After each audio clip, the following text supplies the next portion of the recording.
Hi there. In this video, we'll take a look at problem 25 in the semester exam review packet for AP Calculus. Here we're given a formula which gives us the position of a particle at time t, and in part A we're asked to write an expression for the velocity.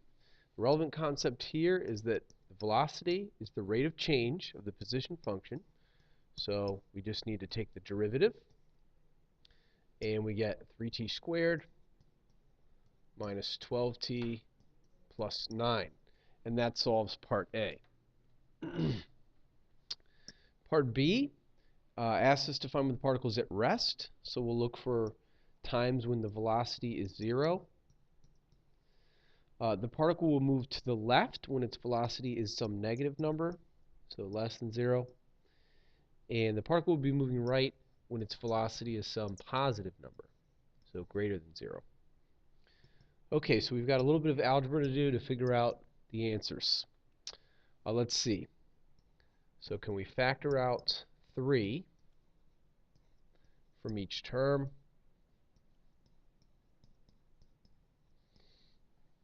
And we get this expression. Let me make some room here. Let's see. And then it looks like we can do some more factoring here. So t minus 1 times t minus 3 gives the velocity formula. All right. And from that, we can now determine what's going on.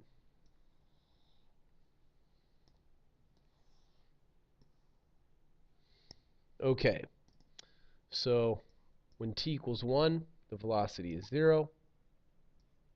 When t equals 3, the velocity is 0. So we're getting 0 right there. And I'm just going to use my general knowledge of the graph of a parabola. I know that this graph looks like that. So it's going to go from above, hit 0, come down, hit 0, up above. In other words, it's positive here, negative here, and positive here.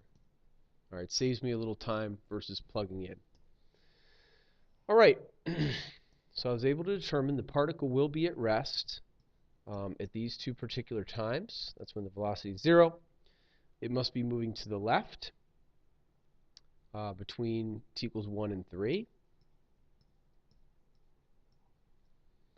And it would be moving to the right at times before 1 second, as well as times after 3 seconds.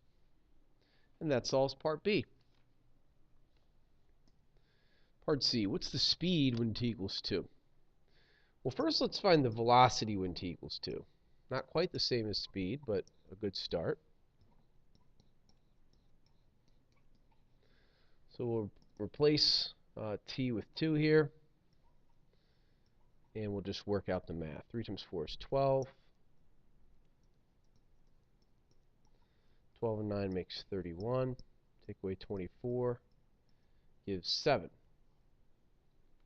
Let me pause and check. Okay, a little math mistake there. This should be 21, and therefore that would be negative 3. Okay, so what this tells us is that the velocity is going to be negative 3 at t equals 2. So the velocity is negative 3. But what's the speed at t equals 2? Well, this tells us that the particle is moving 3 units to the left per second, or whatever. So the speed would simply be 3. And we'll write it as feet per second. No units are supplied, so we'll just make some up. All right, so the important thing here is that the speed is the absolute value of velocity. All right, so speed is a positive quantity, always positive. That's how we talk about the speed of objects. And that answer C. Okay, for part D, we need expression for the acceleration.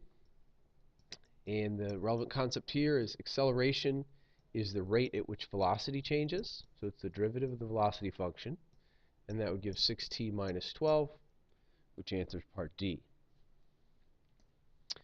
Part E asks for the minimum velocity on the time interval starting at 0 and ending at 3.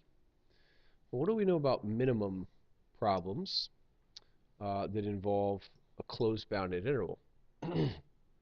Well, we know that the minimum might occur at one of the endpoints of the interval, or possibly at one of the critical points where the derivative is 0. So we'll go ahead and set up a chart, being sure to include endpoints. And we'll determine critical points by looking at the derivative of the velocity function, which is the acceleration function. And if the derivative is 0, we get a critical number for the velocity function. So 6t minus 12 is 0 when t equals 2. So that's the critical number for this guy. All right, so we'll include that here as a critical number, and these are our endpoints. All right, so we're going to go ahead and substitute those values into the velocity formula and crank out some numbers. Okay, so I went ahead and plugged these in.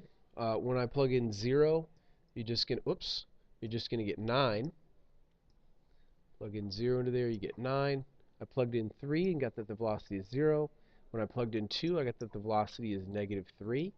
And so the minimum must be on this list somewhere, we know.